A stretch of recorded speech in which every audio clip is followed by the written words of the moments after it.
Major production funding for Game Notes is provided by Hargrove Engineers and Constructors is proud to support LPB since 1995. Hargrove has been employee-owned and relationship-driven. With 2,700 teammates around the world, Hargrove works as one team to go beyond expectations.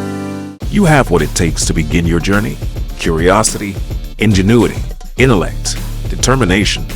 Through a vast portfolio of affordable and in-demand academic programs, hundreds of student-focused activities, and wraparound services, Southern University meets you where you are, giving you the tools and support that lead you to a successful career in the sciences or the arts. Begin with your goals anywhere. Finish stronger at Southern University at subr.edu. The Rolf Pugh Agency is proud to support this program. Based in Louisiana, Rolf Pugh has provided marketing services nationwide since 1981, partnering with clients in healthcare, retail, automotive, and more. For more information, visit rpagency.com. With additional support from Lafayette Travel, the LSU Alumni Association, and the Cook Hotel and Conference Center at LSU, Louisiana Tech University, Natchitoches Regional Medical Center, Northwestern State University, Red Stick Sports, the U.S. Army Baton Rouge Recruiting Battalion, the Foundation for Excellence in Louisiana Public Broadcasting, and viewers like you. Thank you.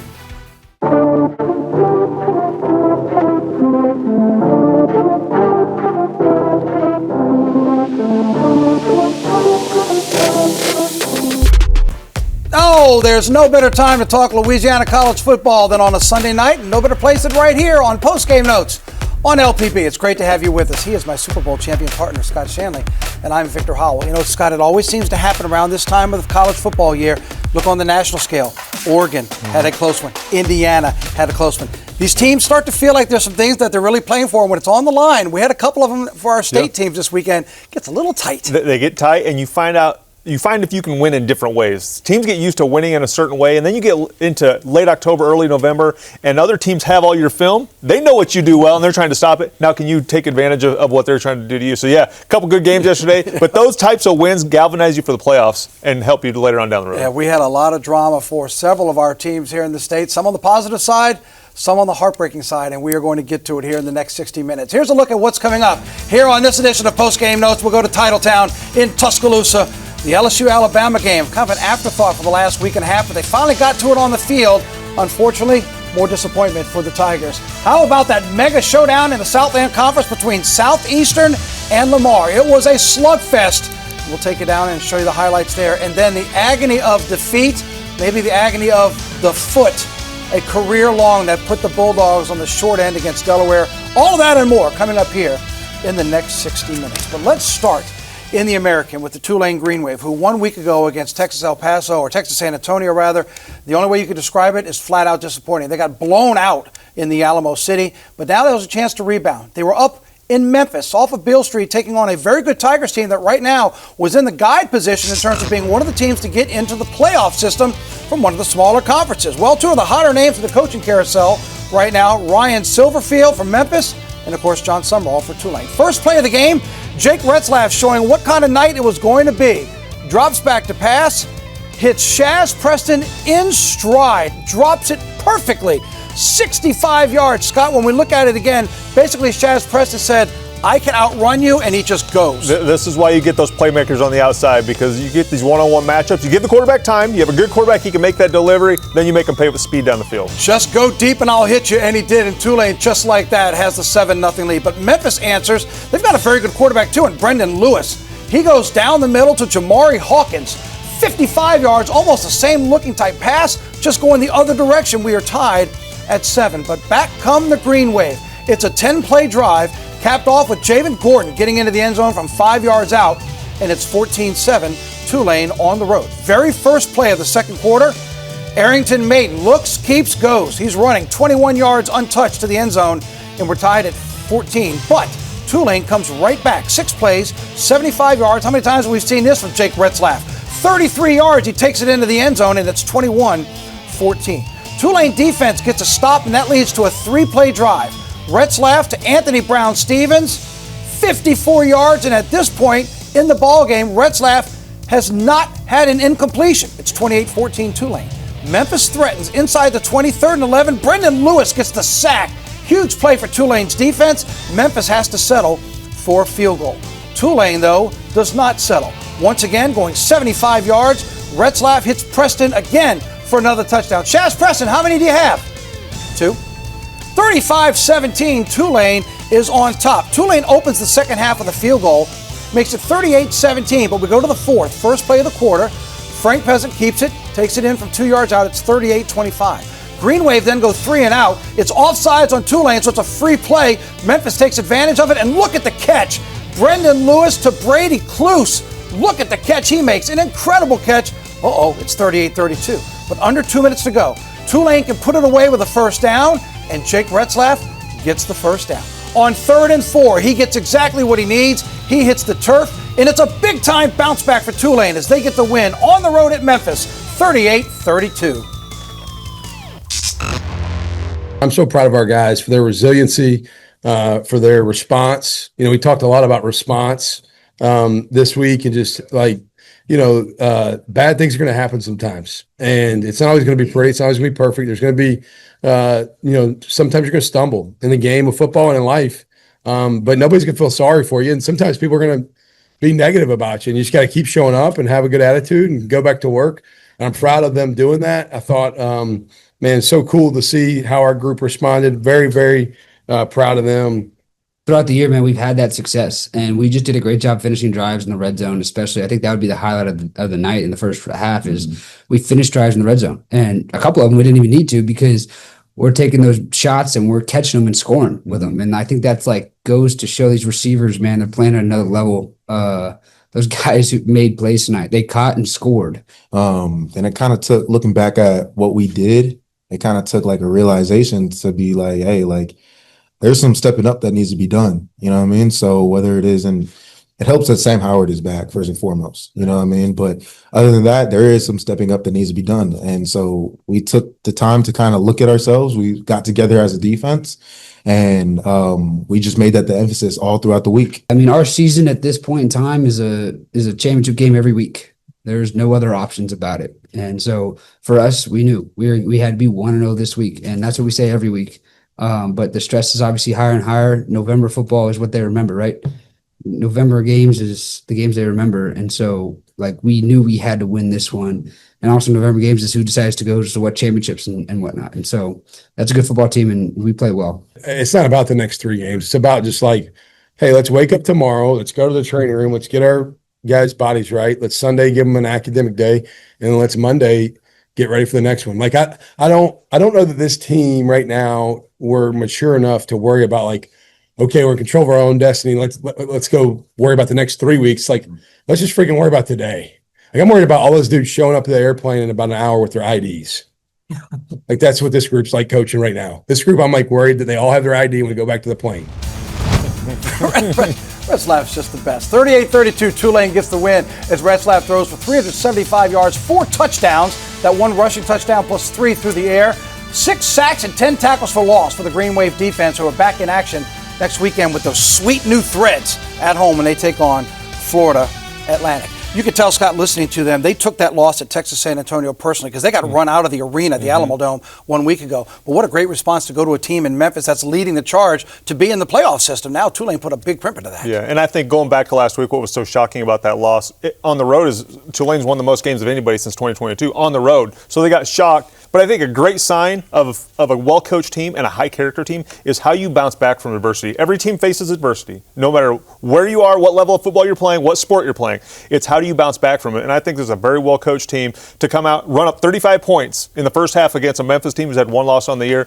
I think it was a great bounce-back game. Yeah, you just mentioned to take a look. Since 2022, how have teams done on the road? Well, the team leading the charge is the Tulane Green Wave because they now, with that win at Memphis, have 18. That's better than Oregon, SMU, Ohio State, and James Madison. By the way, those teams all on the road, they all won as well. But Tulane leading the pace since 2022. And that goes to speak so highly of John Summerall, Scott, which is probably why his name is being tossed around right now in the coaching carousel, because when you can take your team on the road and do that consistently ahead of all those other teams, he's got a lot to offer. And rightfully so. I think Coach Summerall is one of the best coaches in the country. I see so many similarities when I see him speak and watch him, the way he demands excellence from his team, but he still jokes around with them. I see a lot of Sean Payton in Coach Summerall. I think Coach Summerall could coach at the NFL level. I really think he's that good of a coach, a motivator. He demands excellence from his players, and his players play hard for him. Sometimes you get beaten down by that as a player, so there's got to be a balance there. There's got to be a joking side. The game's got to be fun, but I think it's also the perfect pairing. You have a great head coach and a really good quarterback, and it's just a perfect marriage, and that's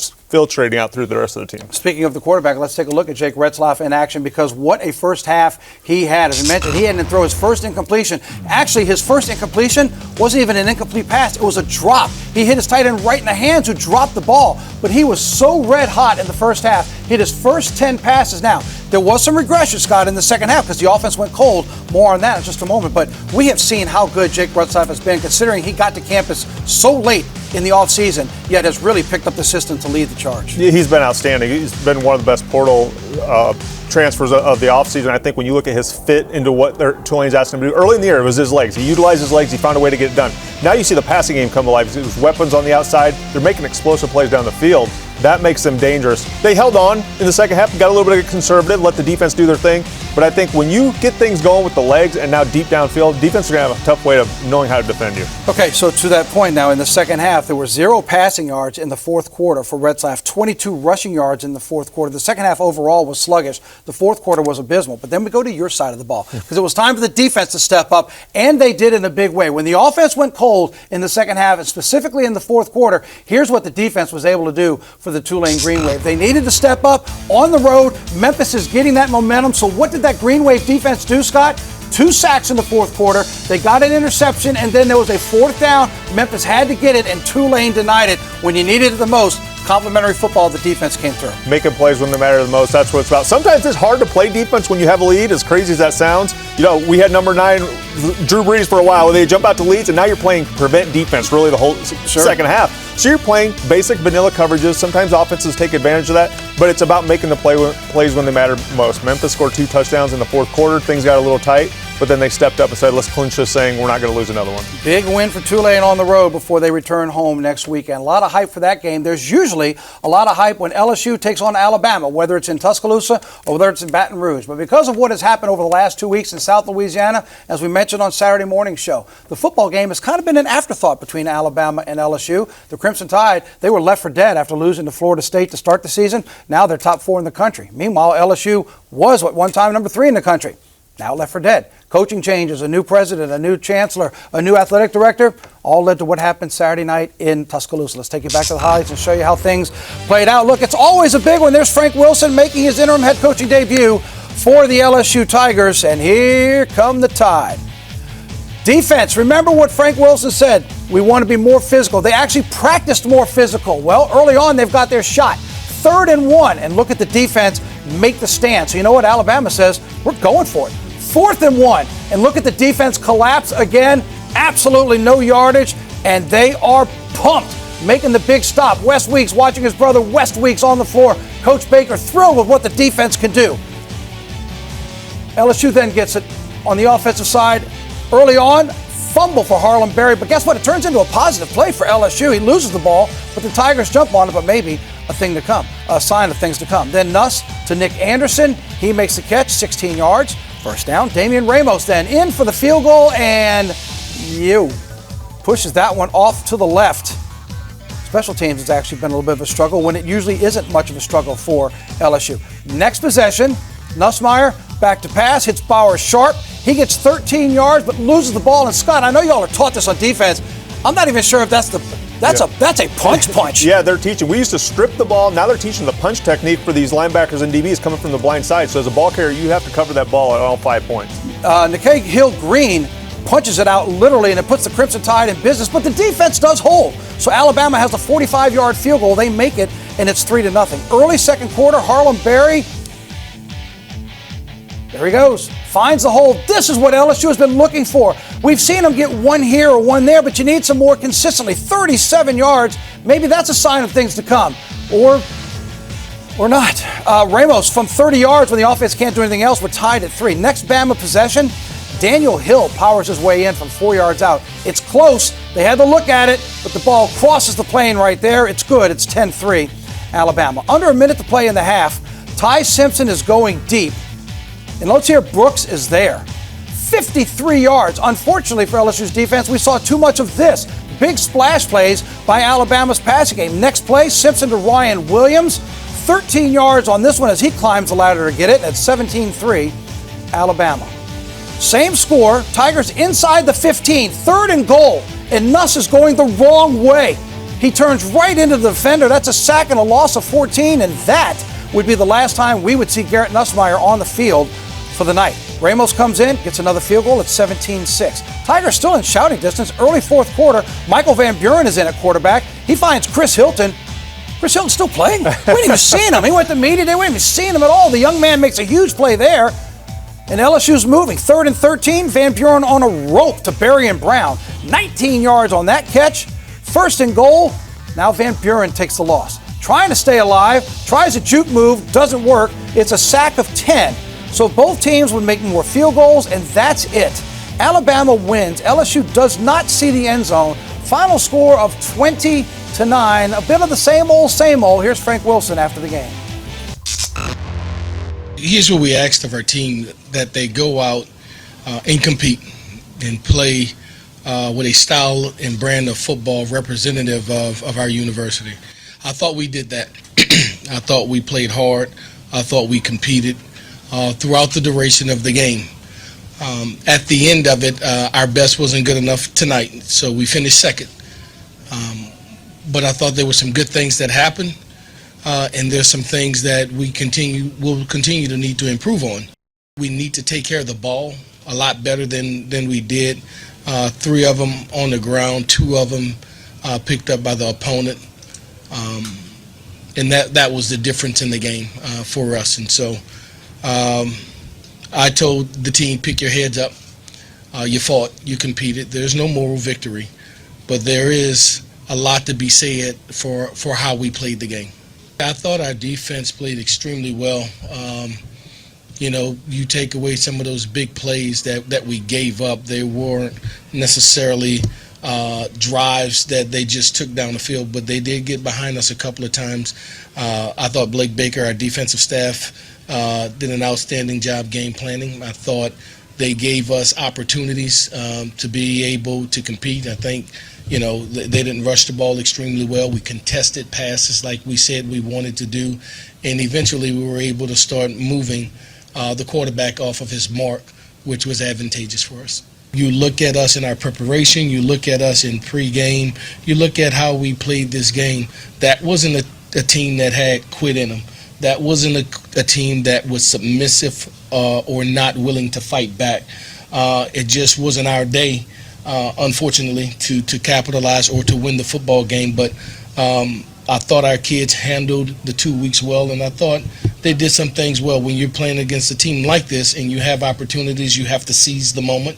And we fell short on doing that. I was hurt for our players. They wanted to win. I wanted them to have that, to savor that, to have that moment, and so I hurt for them.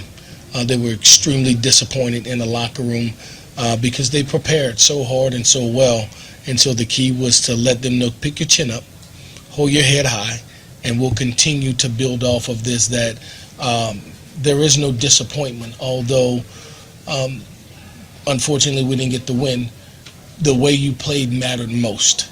And so when you play the number 4 team in America and you put yourself in position, that's something you could build off. And so we'll build off of that, and we'll be better next week. Really no other choices for the Tigers than to try to build off of that as they don't see the end zone. Van Buren replaces Nussmeier in the 3rd quarter. Once again, double-digit penalties for LSU. 10 penalties for 74 yards. Alabama just had 2 for 25 yards. The next game for LSU is an early morning kick against Arkansas next week. Scott, you hear what he's talking about. And again, when you talk LSU and Alabama, you're usually not talking about things like you played well, we'll look to improve. This is usually for the last, decade plus, this has been a clash. Yeah. I mean, it is head on head, and they are getting at it.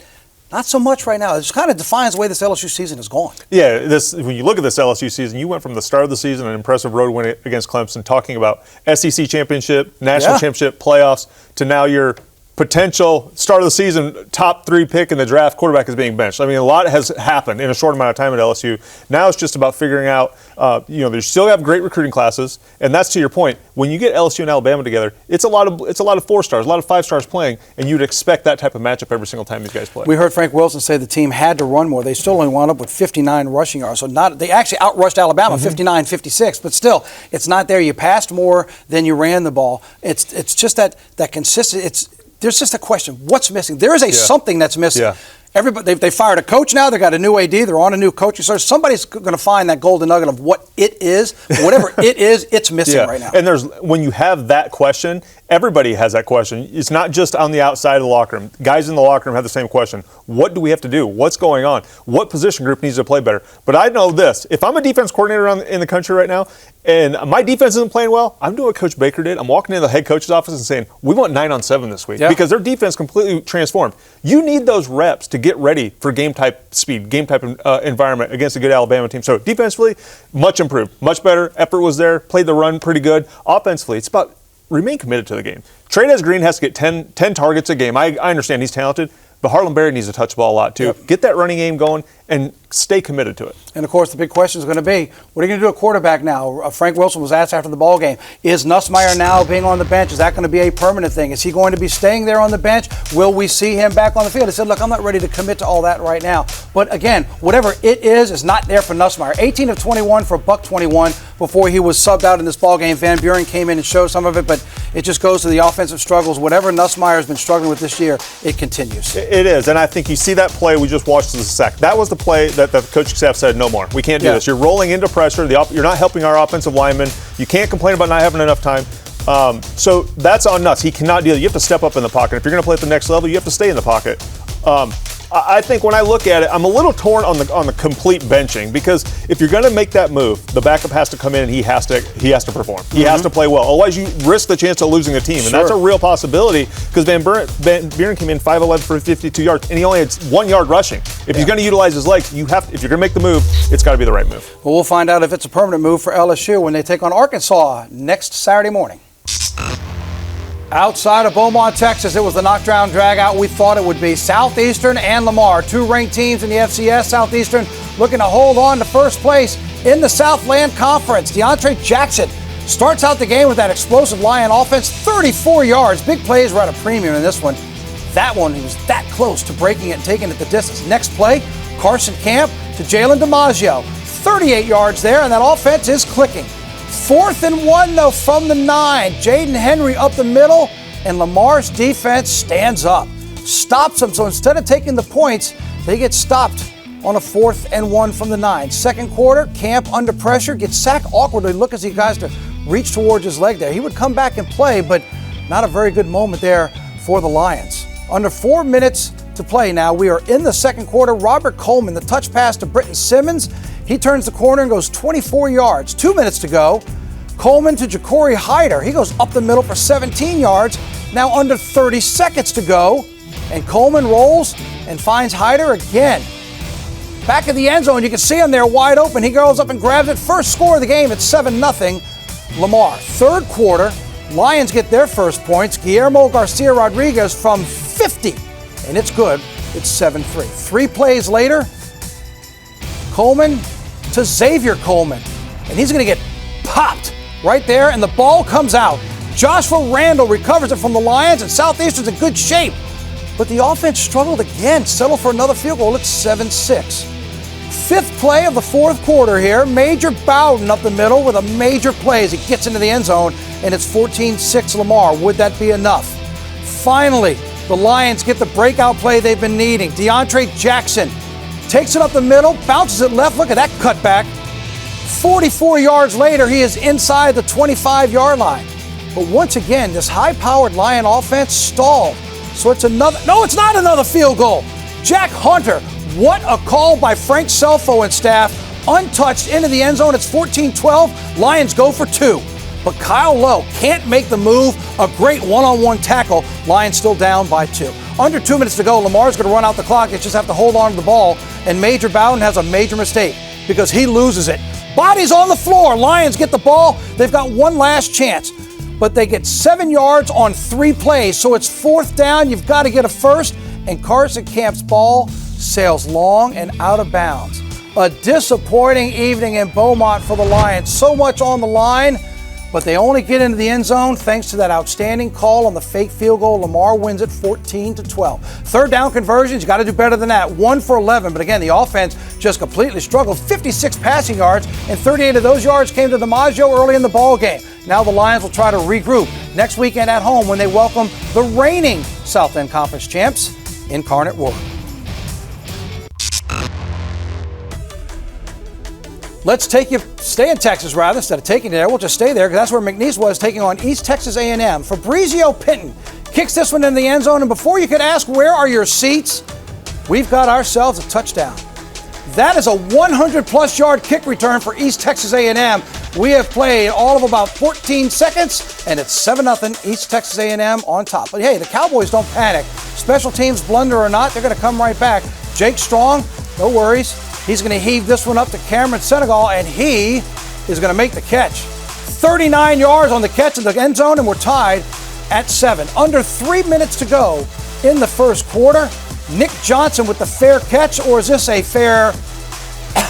He coughs it, fumbles it, muffs it all. Pearson Parent jumps on it for McNeese. Cowboys want to take advantage, and they will. Strong buys time, finds an opening, and finds Lagan Malden right there in the corner, and he's down out of bounds at the 3-yard line. Next play, Colby Ham gets the handoff and punches it in, and it's 14-7 McNeese. Now 14-10 Cowboys, under 3 to play in the second. Field goal, and it's tipped, and it's blocked, and it's no good. But the defense says, we got you back. Next play, Ron Peace's pass is tipped by the big fellow, and Philip Bradford for the first pick 6 for McNeese in 5 years. 21-10, Cowboys on top. Same score in the third. Own 11-yard line, Jake Strong, Jonathan Harris, 26 yards, and the Cowboys have some breathing room. Next play, Strong to Malden. This is good for 15 yards. Now we're out to the midfield stripe. Next play, we saw one big pass play, a second big pass play. How about Jake Strong calling his own number? Off the snap, I see 4. 4 keeps it, 4 runs, 4 is gone. 49 yards to the house. 28-10. McNeese is now on top. Let's go to the fourth quarter. It's 28-13. Eric Rodriguez is going for it. Hits Jaden Proctor for the touchdown. 22 yards. Great catch by Proctor. 28-20 now.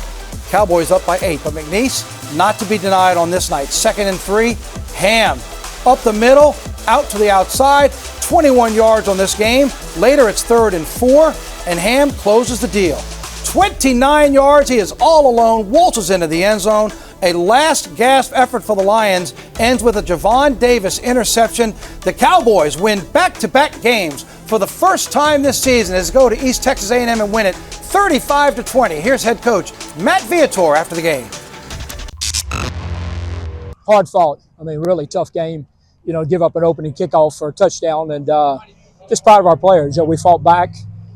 Did enough defensively, created 4 turnovers defensively, which kind of stopped some drives. I think offensively, I think we ended up with over 300 yards rushing and stuff. So team win, no question, and very hard-fought win. I still think that East Texas A&M has a good football team. What about this running game that you saw tonight that you like? You know, we just kind of kept, plugging around in there. Jake helped running the balls, helped us for sure. Thought that, everybody contributed. Colby had some really tough runs too, I thought. And then, of course, the game-clinching touchdown, so to speak, was really big with 9-10 guys up on the line of scrimmage. We were able to get it blocked, and he popped it through. So really hard-fought win, I thought, from start to finish. Defensively, you did have the interceptions. You also had the first pick 6 for McNeese in 5 years. I mean, what's it mean to be able to, come out and play defense like that? Obviously, that was the biggest play of the game because, we had the penalty going in to score. Then we missed the field goal stuff. So, you look at going in 14-10, us getting the ball the second half, Phil makes a deflection and the interception. Now it's 21-10. So there's no question that was the biggest play of the game. You also had some big 3rd down and longs, the conversion from Jake being able to run the ball like you did. Yeah, we did. He ran the ball efficiently and hit a couple big passes in the second half to kind of get us out of the hole, I thought, and which was the idea. And then, of course, they returned a punt out on us. But, at least to get first downs, not be punting from our end zone, make them drive the length of the field to score. I don't know if you had Philip Bradford on your bingo card as to ending that 5-year skid on the pick six, but if you did, you know more than me. McNeese gets the win, 35-20. Nice, solid day from Jake Strong. $171 passing, $136 rushing. The Cowboys defense forced 4 turnovers, including that pick six, which was a game changer. Next up, they'll be at home welcoming the highest scoring team in the South End Conference. That'd be the Vaqueros from UT Rio Grande Valley. More on them in a moment. Let's go to Lafayette, where the Raging Cajuns got that big win in South Alabama 1 week ago outside of Mobile, keeping hopes alive to get to 6 wins and bowl eligibility. But they know the task ahead of them. They had to win out. And it started on Saturday at Our Lady of Lourdes Stadium in Lafayette. The Raging Cajuns at home facing Texas State. The last time these two teams will meet as conference opponents, as Texas State is headed to the Pac-12. Doesn't sound right, does it? Well, that's where they're going. It's the Pac-12. It's a new Pac-12. It's not the Pac-12 we grew up with, but Texas State will be there nonetheless. Here we go. Zylan Perry. Scott, I want you to watch. This is squats. This is leg work. This is 1, 2, 3, 4, 5, 6, 7 white, 9 white jerseys, and he's still going. Every strength coach around the country is so proud of that. 25 yards when it's all said and done with 9 white jerseys on his back, and he kept it moving. Lunch Winfield, then, hey, with that kind of effort, young man, we're going to make it pay off. He hits Shelton Sampson, 10 yards and the touchdown at 7-0 Cajuns. 7-3, end of the quarter, but time for Lincoln Pear to score. 54 yards out on the explosive play for Texas State, and with 30 seconds to go, they have the 3-point lead on the road. Second quarter, Lunch to Caden Jensen. 27 yards here to Jensen. All alone, waltzes into the end zone, 14-10. Raging Cajuns back on top. Bragg Jackson back to pass, and watch the stoink off the arm, off the helmet, and Cody Jackson is there to intercept it for the Raging Cajuns. If he doesn't trip over his own teammate, he might take it the distance, but the Cajuns cash in. 4 plays later, Bill Davis scores from 12 yards out. There's that running back tandem. It's 21-10. Cajuns now up top. More Cajun defense. 4 plays later, Jackson gets swamped from behind, fumbles on the sack. Cameron Whitfield gets it for the Cajuns. Inside the 20, and they're in good shape. 3 plays later, hey, let's make it pay off. Winfield to Sampson again. Second time in the ball game. Back in the end zone, they had to look at it, but it's good for the touchdown. 28-10. Cajuns starting to pull away. Bobcats finally get things straight. Brad Jackson to Titus Lyons. 24 yards on the touchdown to make it 28-17. Just before the end of the half, Winfield with the quick snap, keeps it, bounces a little to the right, but he's strong enough to get it into the end zone, and it's 35-17. Raging Cajuns on top. 35-20 when we go to the fourth quarter. Winfield again to the right side, heads it for the touchdown. 42-20, we're in good shape, right? Well, here comes Texas State, and they start pulling out all the tricks. Bo Sparks, the reverse, finds some room, and he splits it right there, and now he's gone. 49 yards, and the Bobcat fans just seemingly don't care. Your team just scored, people! It's 42-26. Now, Winfield rolls out, looks like a simple little toss to his tight end, but it's a little too high, it's bobbled, and it's picked off the very next play. Remember the old trick plays? Here we go with another one for Texas State because they feel like momentum and they're going to do everything they can to get into the end zone, and they will. The pitch, the toss back, oh, you could just see it coming. Bo Sparks on the other end of the end zone. This went 38 yards in the end zone. Texas State's now only down 10. 3 minutes to go. We found some fans who are excited now. 3 minutes to go. Jackson, 21 yards to Chris Dawn Jr. Just like that, it's 42-39. What? But the Cajuns are able to hold on. They get a couple of first downs and run out the clock, and they get the win, 42-39, to keep things alive for bowl eligibility. Scott, we're starting to see a team now with the Raging Cajuns that are starting to put things together, and you're seeing that running in. We talked about the two-headed monster, but it all starts with Lunch Winfield, what he's been able to do and stabilize things at the quarterback position. And he continues to play better every single week, especially in the passing game. And I think the confidence of this team grows around how well your quarterback's playing. And, you know, obviously there's things defensively they want to improve. Texas State had 528 yards of offense. So there are things to lock down on defense, but offensively there's improvement every single week. 12 of 19 on third down. That's how you scored all those points early on. Stayed on the field. So there's a lot of good things, especially in the passing game going on. Yeah, and with the passing game, there's one player we need to focus on, and that's Shelton Sampson, a former LSU Tiger. Remember, he was injured, but he's been back now for 3 straight games, and the way that he has played over these last 3 games, he had another big game yesterday. Overall in the last 3 games, 16 catches, 292 yards, 5 touchdowns. All 5 touchdowns this season, Scott, have come in the last 3 games. And it's probably not a coincidence that with him showing up in the passing game getting more consistent, the running game's doing better as well. That's right. You make those defensive coordinators put 2 safeties deep. It opens up the box for the running game. So it all goes hand in hand. It's all complementary in the way your offense is attacking defenses. We talked about before the season started, we were looking for that Walker Howard to Shelton Sampson connection. And it's evolved into the Lunch Winfield Shelton Sampson connection. This is a great sign if you're a Cajun fan to see these 2 guys getting going in the passing game. It hasn't taken them very long to get together, but they have, and they certainly do look very good. 2 games left on the schedule, 1 at home, 1 on the road for the Raging Cajuns. And here's what we mean with those 2 games. After a bye week for the Cajuns, they have an extra week to get ready for the stretch run, Scott, at Arkansas State and then against the ULM Warhawk team that we know has had to struggle. So the path is there for the Cajuns to get to 6 wins. Yeah, especially with the bye week, you get rested up, get your body right for these last 2 games, get your mind right. Offensively, how do you want to finish the season? What players do you want to target? You're still evaluating. As a coach, you're still evaluating players for the offseason, so 2 big games coming up. We'll see what they can do once they take advantage of that bye week.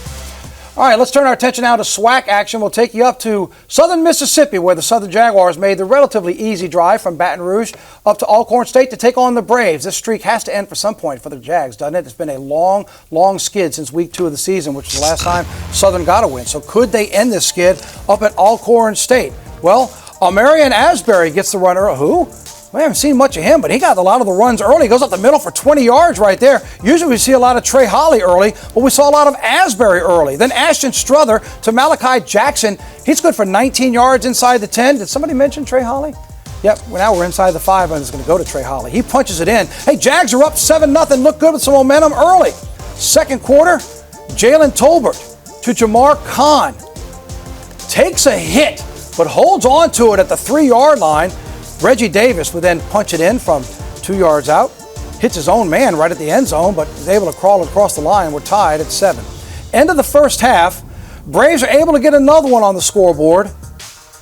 14-7, Alcorn State. Now the Jags do add a field goal before the end of the half, so they go into the break down 14-10. Third quarter, Tolbert keeps it, takes off, makes one move, dives into the end zone from 7 yards out for the score, and it's 21-10. Here's the problem. We're playing in the second half. That's where the Jags have struggled to try to close out games.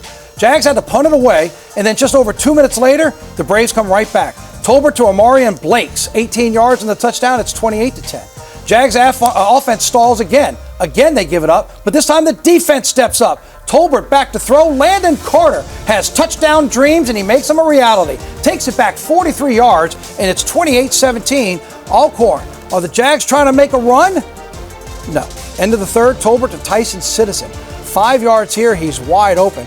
The Jags had 7 drives of 5 plays or less that went 13 yards or less. Once again, they're looking for that consistency, and they're not able to find it at Alcorn State. 35-17 is the final. It's the 8th straight loss for the Jags, who only ran for 74 yards.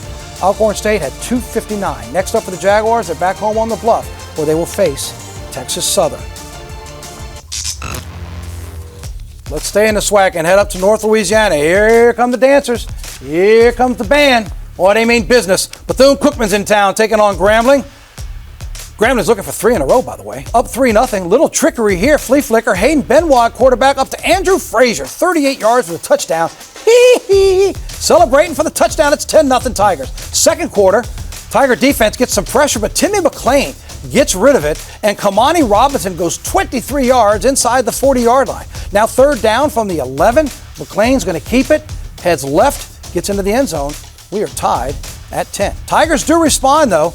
Watch the bottom of your screen, Scott. Even the receipt, watch them in motion. Watch this. Yep, we got it. Hand is up. He knew this one was gone as soon as he saw the rotation. Wide open here, 59 yards as Nashawn Dickerson gets into the end zone at 17-10 Grambling. Bethune-Cookman has a splash play of its own. McLean to Malik Huggins. He makes the corner, and he does the rest. 61 yards and ties it at 17. Now, Grambling has a 24-20 lead at the break, but coming out of the locker room, we've got a scrum. Now we got punches being thrown. Here comes the cavalry. We got all sorts of mess. We got people looking at cell phones on the sideline, trying to look at replays to see what happened. Eventually, 8 players were ejected from this ball game before we kicked things off in the third quarter. It's still 24-20 in the fourth quarter. 3rd and 10. Andre Cruz, a tough 11 yards. Now it's third down inside the 10. Benoit to the air again. Keith Jones Jr. into the end zone. Oh, the beautiful Royal Court is happy with the effort. Things got ugly, things got tense a little bit after the game as well, but Grambling holds on and they get the win. 31-23. Make it 3 in a row for the Tigers, who are now 7-3, 4-2 in sack play. What a game for Hayden Benoit. 220 passing yards, 4 touchdowns. Grambling dominated on the ground. Bethune-Cookman just 26 yards trying to rush it. Next up, Southern just went to Alcorn State. Grambling will take its turn as they go to the reservation next weekend. The Demons from Northwestern State back at home, and they welcomed in the reigning Southland Conference champions from a year ago, Incarnate Word, who has now started to find its groove after a little bit of a struggle to start this season. Opening drive for UIW, E.J. Colson to Jalen Walthall, 35 yards inside the 20. Few plays later, same connection, but this time it's worth 6. Finds him in the corner of the end zone, and UIW makes it look easy, but the Demons come right back. Abram Johnston drops back and finds Ty Moore, and Moore sees space, and he is off to the races. So close to getting into the end zone, but he's dragged down from behind at the 2-yard line. But then the Demons lose 9 yards on the next 3 plays. Johnson here, sacked for a loss of 3. Then on 3rd down, Johnson pressured and loses 8. Just a tough way to go for Johnston and company. They were so close, but they're going to settle for a field goal. We know they've had some kicking issues, but not on this one. Good from 28 yards, and it's 7-3 UIW. But it takes Incarnate Word just 5 plays to get down the field. Tim Carter takes it up the middle. He knocks it into the end zone, and it's 14-3. Second quarter, Coleman's going to have a little sidearm sling. He's going back to his man Walthall here. Boom. Turn, 1 block, and now he's on. He is off to the races for 46 yards to the end zone. It's 21-3. Just over a minute left in the half. Kobe Dillon. Dillon finds some room. 13 yards here. It's 28-3 at the break. Blaine McCorkle looking to try to rally his young ball club. Again, we've seen some moments. We've seen some signs. Can they put it all together? The big explosive plays will kill you, and UIW had one in the 3rd. Tim Carter is off to the races. 68 yards on this score. The defending champs go on to win it 38-3 after the ballgame. Here's Coach McCorkle talking about the difficulties of growth and trying to convert in the red zone. The last few weeks, we've gotten ourselves down there close and been unable to finish the drive and put the ball in the end zone. And we've tried to approach that a couple different ways in style of play, be it get big and try to knock it in or spread it out and then do some different things. But when you get down there, the game definitely changes. And regardless of if you want to lighten the box or load the box up, when you get down there, the game gets really, really physical. And that's where we're getting exposed a little bit just with size and strength, even in changing style of play when you get down there. So we got to just keep working and figure it out and try to find answers because we're finding ourselves down there and not coming away with points, and then we can't do that. You know, the idea is to score more points to the other team. If you can't finish a drive, that's a problem. You mentioned Ty Moore being back. I appreciate what he did. He loves this team as much as anybody, and it was good to have him back. Mayon Hicks was back too. And he found some hard yards in there. You know, he was able to grind out a couple. I think he got a couple first downs for us. So it was good to have both of those older players back in there to help us out a little bit. I think we continue to play hard. I think our kids keep fighting. You know, kind of evidence in that last drive of the game where we just ran the ball and got a pile of first downs and we were able to end it without giving the ball back to get another score.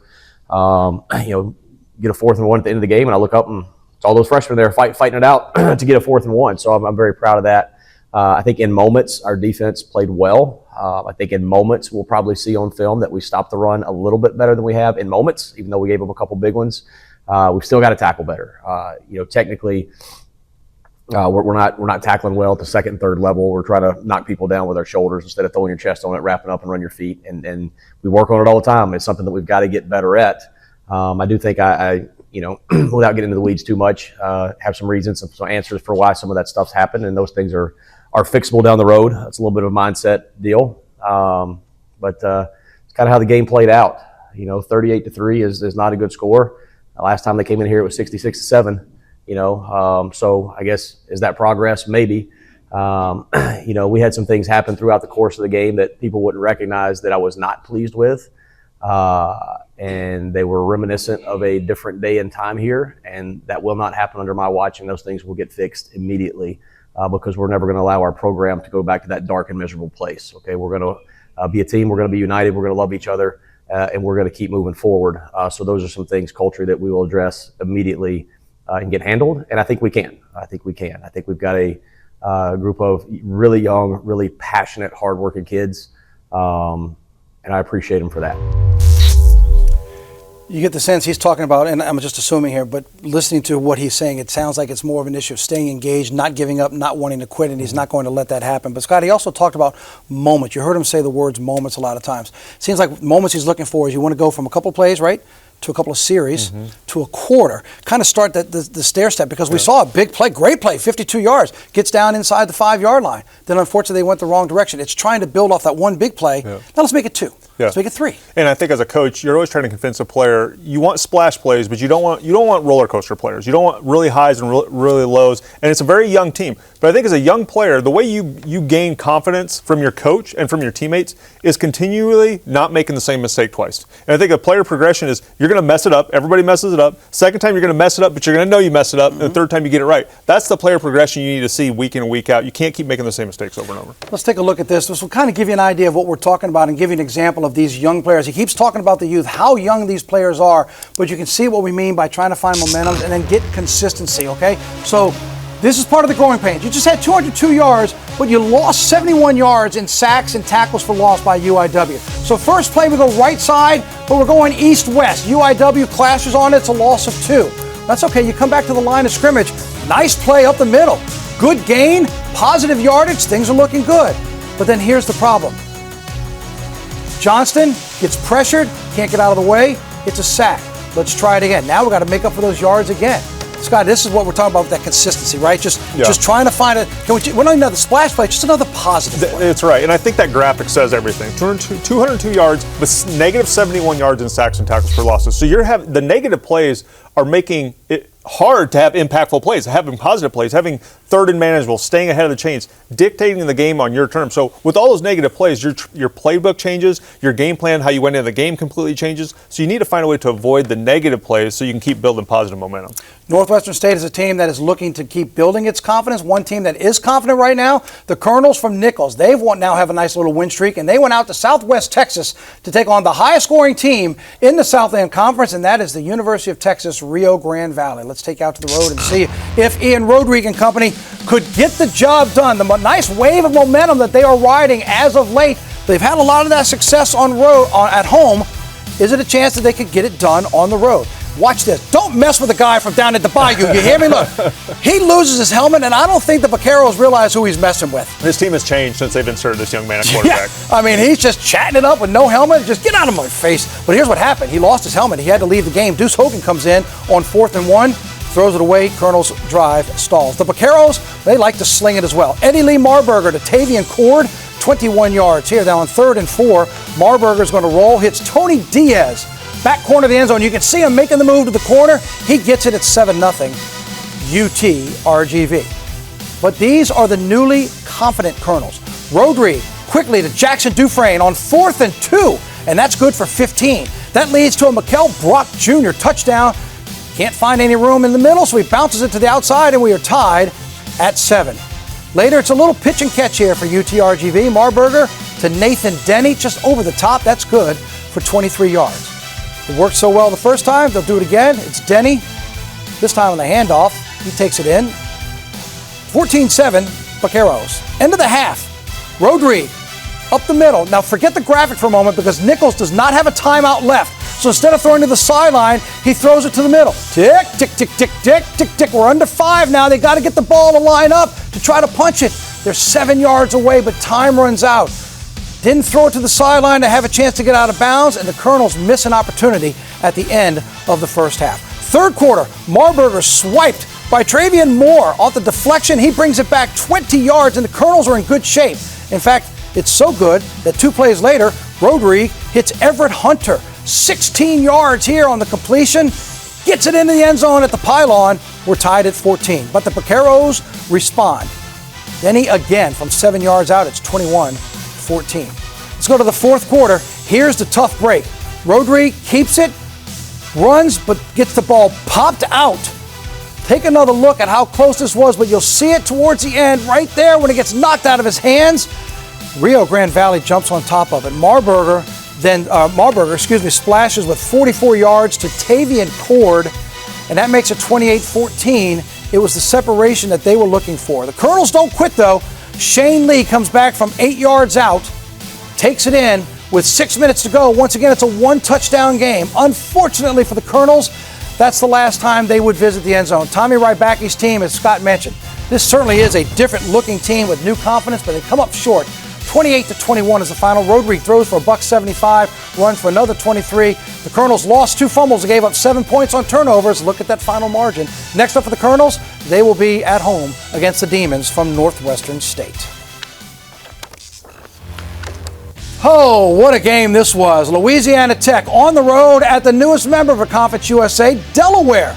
The Blue Hens making their debut. Sonny Cumbie and company looking to get bowl eligible, sitting on 5 wins on the season.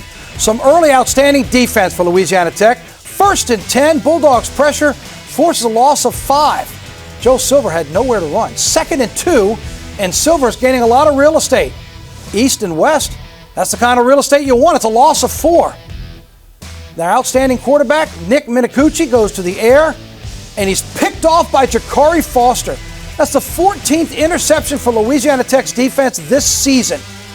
The Dogs take advantage, but the offense stalls, so they have to settle for a field goal, and Drew Henderson, misses it wide left. Special teams warning.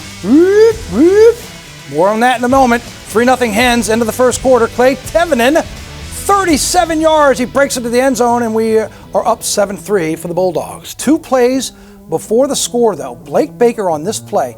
Watch as he goes down awkwardly. He would stay in the game to hand off the ball to Tevenen, who just scored. That's the last we would see of Blake Baker on the day. Second quarter, Evan Bullock's in at quarterback. He gets hit as he throws. He's picked off by Nate Evans. The defense holds. The Dogs get it back. They go for a field goal from 49 yards out, and it's still no good. It's 7-6. Louisiana Tech is up. Under a minute to play in the half. Look at this pass from Minicucci to Kyle DuPlessis. Look at that catch. Leads to a field goal, so Delaware has the 9-7 lead at the half. So let's go to the third quarter. Up against the own end zone, Minicucci to Sean Wilson, and he breaks one. And this is a back break of 51 yards. Now they've got all sorts of real estate to work with, and it leads to this 3rd and 2. Minicucci to DuPlessis, another great catch in the corner of the end zone. 16-7 Delaware. 16-10 now in the fourth. Clay Tevenen working. 13 yards. He finds the end zone, and it's 17-16 Dogs. 2:30 to go. 4th and 10. Minicucci, right side, and he's picked off by Jacob Fields, and Fields is gone. It's a pick 6 for the Bulldogs, and it's 24-16. Oh, they're looking good on the road. But the Blue Hens aren't done. Minicucci to Elijah Sessoms. 3 yards for the touchdown. They're going to go for the 2. Get the stop, and you're in good shape. And the Bulldogs get the stop. It's 24-22. Warning, warning. Special teams. Scott, there's the bounce. That is perfect bounce. And I don't know what you do in that situation. That's the toughest position to be in football on the onside kick. That's a great bounce by the kid. And it leads to this. From 51 yards, Nate Reed had never kicked it longer than 47. That one was good from 58. And that field goal at the end nails it. And the Blue Hens come back and get the win, 25-24. Here's head coach Sonny Cumbie.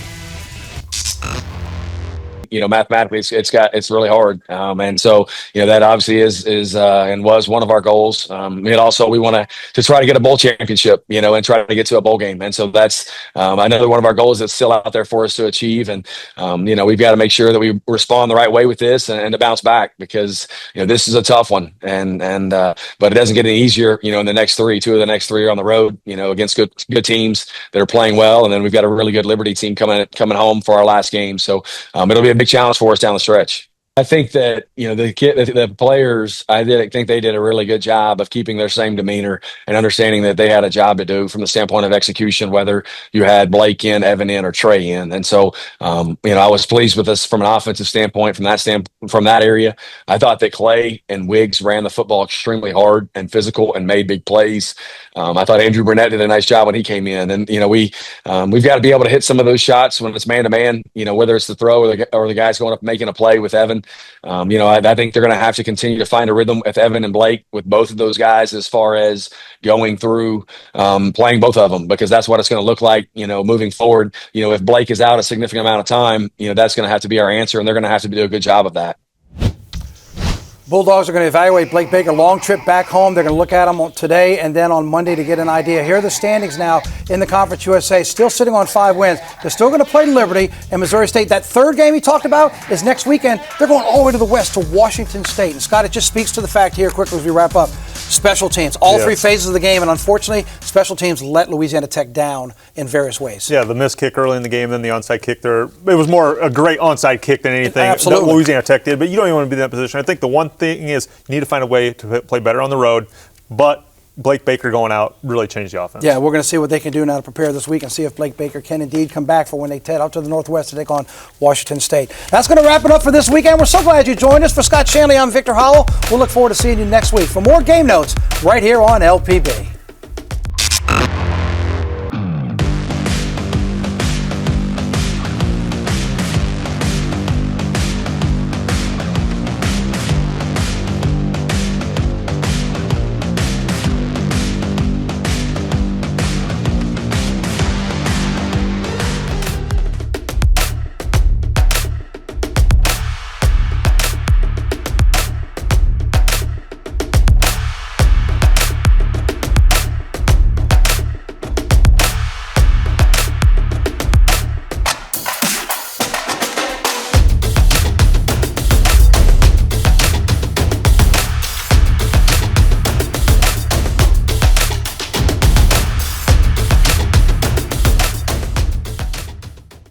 Major production funding for Game Notes is provided by Southern University and A&M College, and Hargrove Engineers and Constructors, and the Romp Pew Agency, with additional support from Lafayette Travel, the LSU Alumni Association, and the Cook Hotel and Conference Center at LSU, Louisiana Tech University, Natchitoches Regional Medical Center, Northwestern State University, Red Stick Sports, the U.S. Army Baton Rouge Recruiting Battalion, the Foundation for Excellence in Louisiana Public Broadcasting, and viewers like you. Thank you.